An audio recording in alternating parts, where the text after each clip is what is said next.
Merry Christmas, everyone. This is Thecos, and today I'm bringing you my playthrough of Skulls of Sedlec again.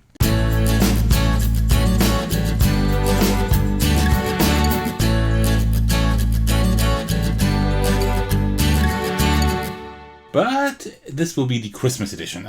You might remember that we have done the Halloween edition a little while ago, and today I will be doing, well, the Christmas edition, because today is Christmas Eve. And yeah, it's a rather unconventional Christmas video, but why not, right? Alright, so these lights, yeah, these are not perfect, but I thought maybe have it a little bit festive with these lights, but I will have to take them away now because, well, we have to play it. I don't think I can actually leave them on the table and still play. So let me get those out of the way and also now do the real lighting here. There we go. There we are. I will have to figure out how to do that next time a little bit better with all the lights. So what are we doing today? Well, we are playing Skulls of Sedlec, or not just any Skulls of Sedlec, because I do have another special feature here. You might remember that we did the jack-o'-lantern as the Halloween special, but I also have a bell and also a Christmas tree. And I thought today we will take the Christmas tree and play Skulls of Sedlec. So we will play the regular solo game as usual. I will be playing with the Crown of Bones expansion again, and this time we will play with the merchants, because I haven't shown those to you yet. Maybe over the next few years I would have shown you all expansions. I don't know. It's not really a plan to show you everything, but I mean, these videos are always very fun to make because I love the game. You seem to enjoy these videos quite a bit, so I thought, you know what, maybe at some point we will actually be maybe I will show you. Will have shown you all the expansions at some point. So I think that is all we need. Is there anything I'm missing? I do not think so. So let me put everything here aside and then we can set up the game. So give me just a moment. We don't need all the rules here. So we have a new skull here. This is the merchants. The merchants, they give 2 points per adjacent peasant, but they deduct 2 points per adjacent criminal. And also, we're playing with the death tax scoring condition. And before we score, we need to find the merchant that gives the highest score. And that one we will have to cover with the top card of any pile that is still left. So we will potentially lose a few points. Maybe we'll gain a few points if I do it cleverly, but I don't think so. All right, this time we will do the setup slightly different. So I will put, let me put the Christmas tree up here, and I will put the death tax right here. So I will do it a little bit differently this time, because we have a very tall feature here, and the other tall feature, so we will have 2 pyramids. So I will see how I can best do that. Let me just put the merchants in here like this, so they are a little bit pre-shuffled, and then we can almost start playing. I will not do a montage today because, well, it's actually quite simple to just set it up quickly. All right, there we go. I think this is now my 4th Skulls of Sedlec video, I think, right? I think I did the first one. That was a print and play one. The second one, I'm not quite sure. The second one was with the real cards already. The third one was then the Halloween one, right? Yeah, I think the Halloween one with the zealots. Today we are using the merchants, which kind of fits the Christmas, well, not the Christmas spirit, but the Christmas time, right? So another cut, and then we're done. It's 1, 2, 3, 4, 5, 6. I think 6 per pile. So we will have 4 piles again.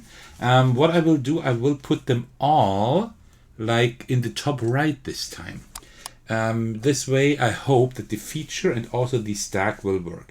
So what I will not do is explain all the rules in detail. If you want a refresher on the rules, there are 3 videos for you to watch where I explain all of that.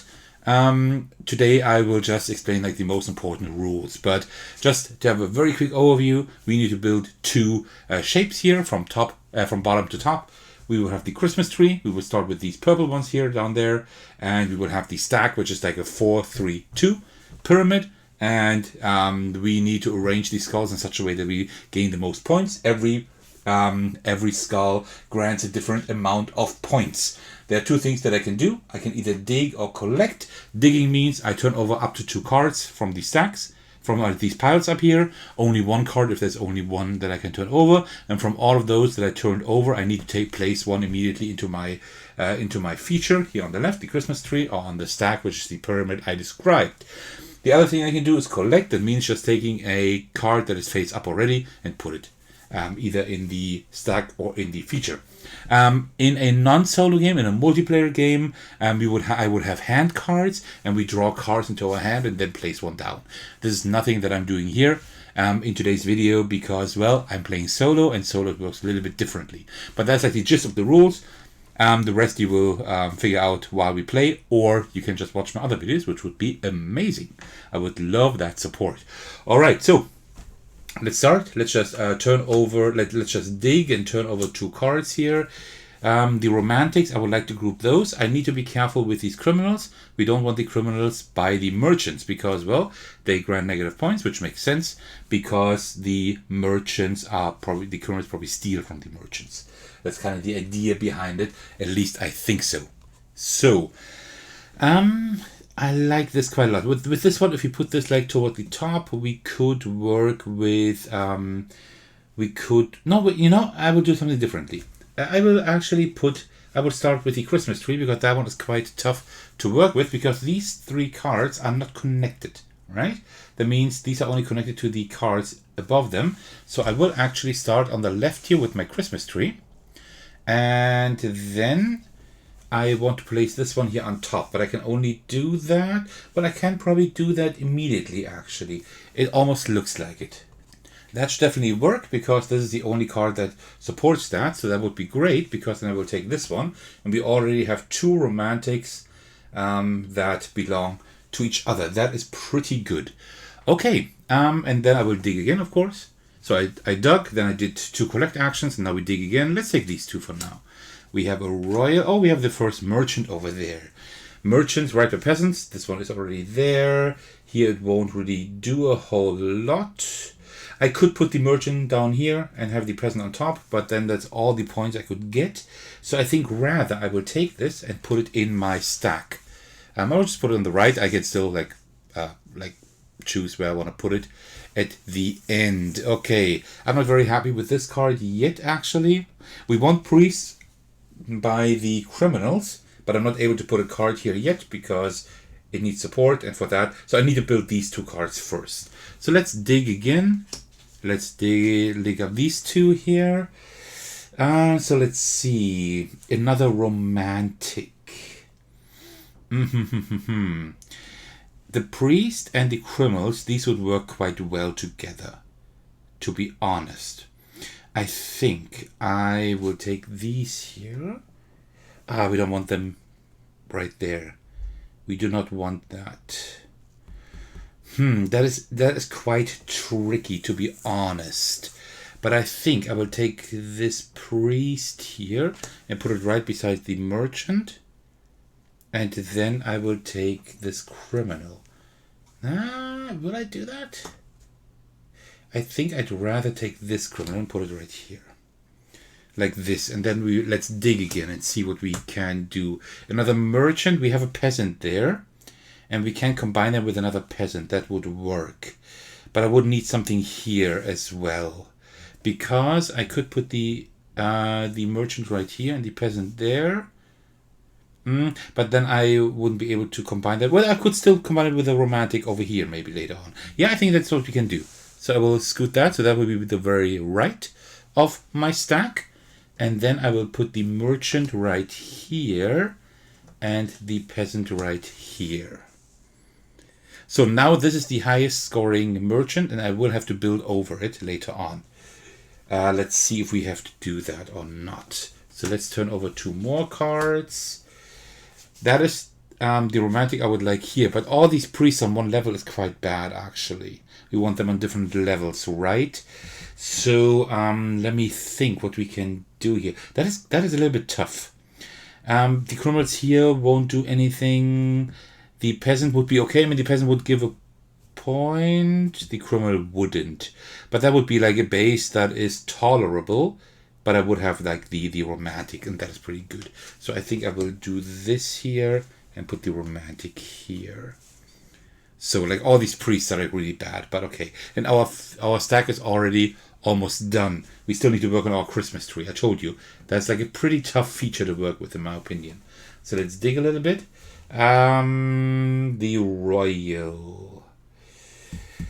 Let me think. So we want priests by criminals. So having the priest up here would be okay. The criminals down here wouldn't do anything. This one wouldn't do anything either. But we already have 2 pairs of romantics, which isn't too bad, right? I think I'd rather actually have these further up on top, right, besides the priest. Or maybe even here. So I will use that as a base down here.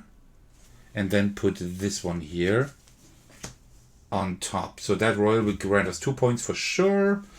Yeah, and that priests give us 2. That gives us 2. So that, okay, that's fine. We can work with that, I think. Let's just turn over these 2. All right, so now we have way too many criminals. What can we do there? I need something down here again.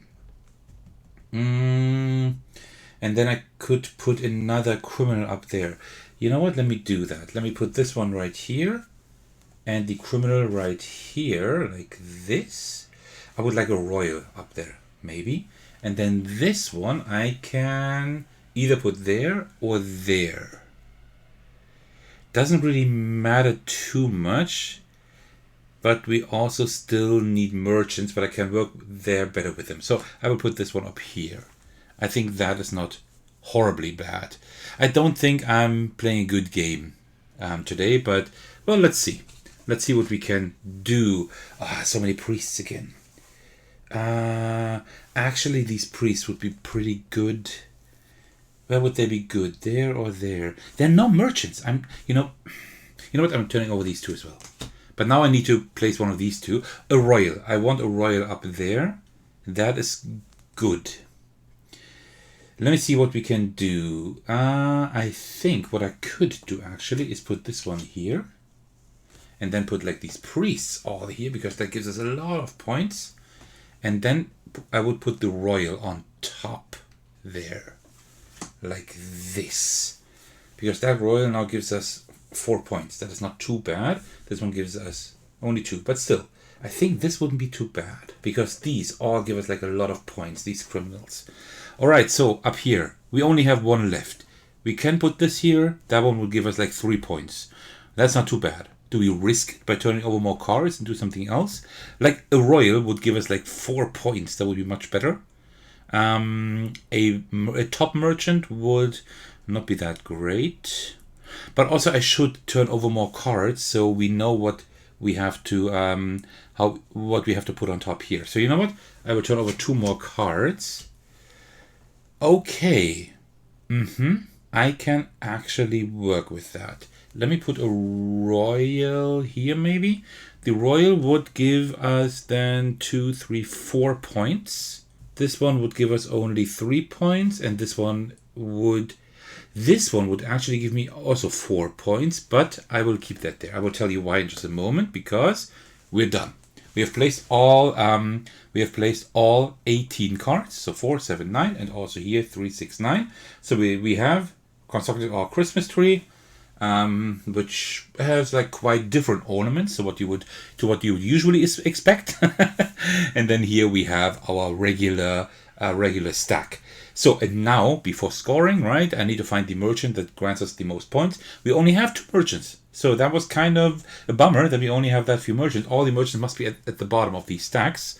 And this one gives us the most points, so I have to cover that with a card from the top here. Could also be that one, but I don't know what that is. I would have to risk that. But I'm actually going to take this one, because this priest doesn't grant us any points.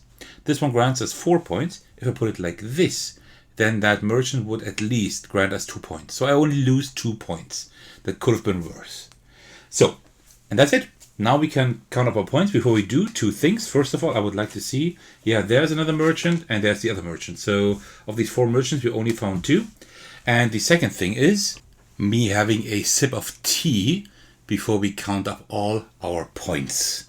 Staying hydrated is important, and also tea is very good for this cold season. All right, so I suggest we get started. As usual, I will take the order as it is described in the rulebook here, as usual, so I don't mess anything up. So let's start with the royals first. This royal will grant us 4 points. Then the next royal will grant us 2 points. So we are now at 6 points. We have a royal over here that will grant us 1, 2, 3, 4, 5 points, which isn't too bad. So we are at 11. And we have this royal here that only grants us 1 point. 12 points. Okay. Just for the royals, 12 points. That's not too bad. My goal is again to have at least 60 points by the end of the game. All right. Let's continue with the peasants. The peasants just give 1 point each. 1, 2, 3, 4, 5, 6, 7, 8. Not bad. So we are at 20 points. Then we have the priests. Per level, 2 points. So that's 1, 2, 3, 4, 5 times 2. That's 10. So we are at 30 points. Halfway there, huh? Could be kind of tough. Romantics, we only have 2 pairs this time. Each pair grants us 6 points. So that's another 12 points. So we are now at 42 points. And then we have the criminals. They give us 2 points if adjacent to a priest. So 1, 2, 3, 4, 5, 6, 7. 7 of these criminals. So times 2, that is 14. So that means we're at 56 points. We almost got the 60 I at least want. That's not a good score, but at least then I start scoring, right? And then we have the merchants. They grant 2 points for each adjacent peasant and -2 for each adjacent criminal. So we only have these 2 merchants here. This one is adjacent to 1 peasant. That's 2 points. So that's 58. And this one is adjacent to 1 peasant. That is exactly 60 points. Okay, well, that isn't a great score, but at least I did score because, let me find the right rulebook. Here, Crown of Bones. At the back, we can see 60 points is like the minimum we can get to have like some kind of rating. Humble Monk, that's fine. It's always nice to have like 50, 65 or 70 points at least, but didn't quite work out today, but I think it's not too bad. It could have been worse. That's a pretty tough feature to work with, in my opinion, because these 3 are not connected, right? And you first need to build these 3 to do something, and these are like completely disconnected from up there. It's kind of tough. Like these, you can like kind of like combine them all with each other. Not here, so that's kind of tough. But then again, I think the last time, like the one with the jack-o'-lantern wasn't that simple either. But that's fine. Yeah. All right, so that's already it. That concludes my playthrough of Skulls of Sedlec with the Crown of Bones expansion again, and this time with the merchants and the Christmas tree. But there's one more thing I want to show you. Look at these really cool oatmeal cookies that I just baked just today. Well, not today. When this video goes up, it was on Wednesday. Today is Sunday, so that was like 4 days ago. But I baked all of these oatmeal cookies. Some of them are a little bit too dark, but apart from that, and they're even more than that. That is just like 3 or 4 batches. The 4th batch is still in the kitchen cooling off. But really cool. Like before recording this video, I baked them, and they are really, really good. So looking forward to eating those quite soon and sharing them with the people around me. All right. So that finally concludes my playthrough of today's game of Skulls of Sedlec, Crown of Bones, Christmas Tree, and the Death Tax with the merchants. So thank you so much for watching. I hope you enjoyed this video, although it's just another Skulls of Sedlec video, but I really like making these. As usual, I want to thank all of you for your support. Seriously, I'm thankful for every single one of you. I especially want to give a shout out to my patrons who are very generous by supporting me on Patreon monthly, which is really, really nice. I really appreciate that. The biggest shout out goes out to Thecos, who's currently my biggest supporter at the highest tier. Thank you so, so much for that. There are numerous ways in which you can support me. You can watch my videos, of course, just like this one here. You can like my videos. You can comment below them. You can even subscribe to my channel if you like my content enough. You can support me on Patreon as well. And you can also join my Discord server in case you would like to hang out with me and my amazing community. So thank you so much for watching. I will see you in the very next video or my Discord server. Take care, everyone. Stay safe and Merry Christmas.